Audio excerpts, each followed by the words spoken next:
ಎಲ್ಲ ಏನೋ ಕೆಲಸ ಇದೆ ನಿಮ್ಮನ್ನ ಮೀಟ್ ಮಾಡಬೇಕು ಅಂದ್ರೆ ಥ್ಯಾಂಕ್ ಯು ಸರ್. ಅದು ನೀವು ಮಾಡಿದ ಒಳ್ಳೆ ಕೆಲಸಕ್ಕೆ ಬೆಲೆ ಇನ್ನೂ ಅವಕಾಶಗಳು ಇನ್ನೂ ಚೆನ್ನಾಗಿ ಮಾಡಿ ಥ್ಯಾಂಕ್ ಯು ಸರ್. ಸದಾ ನಿಮ್ಮ ಜೊತೆ ನಾವು ಇರ್ತೀವಿ. ನೀವು ಇದರಿಂದ 100 ಜನ ಮಾಡಿ ಒಳ್ಳೆ ಮನಸ್ಸಿಗೆ ಒಳ್ಳೆ ಉದ್ದೇಶಕ್ಕೆ ಬಹಳ ಖುಷಿಯಿಂದ ನನಗೆ ಹೆಮ್ಮೆಯಿಂದ ನಿಮ್ಮನ್ನ thank you sir. Thank you sir. ಕೂತ್ಕೊಳ್ಳಿ ಸರ್.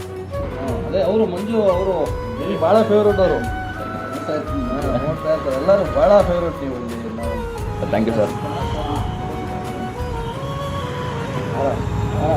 ಆರ ಬಸವರಾಜ್ ಹತ್ರ ಯಾಕೆ ಆಗ್ತೀನಿ ಅಂದರೆ ಹೌದು ಅವನು ಆರಕ್ಕಷ್ಟು ಮಟ್ಟಿಗೆ ಬೆಳೆದಿದ್ದ ನಮ್ಮ ಅಮ್ಮಿಂದ ಅದು ಖುಷಿ ನನಗೆ.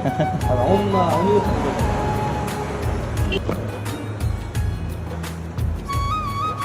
ತುಂಬ ಧನ್ಯವಾದ sir. Thank you sir.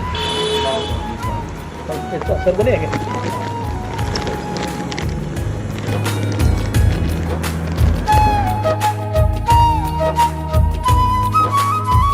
Thank you sir. Thank you sir. Thank you sir. Thank you sir.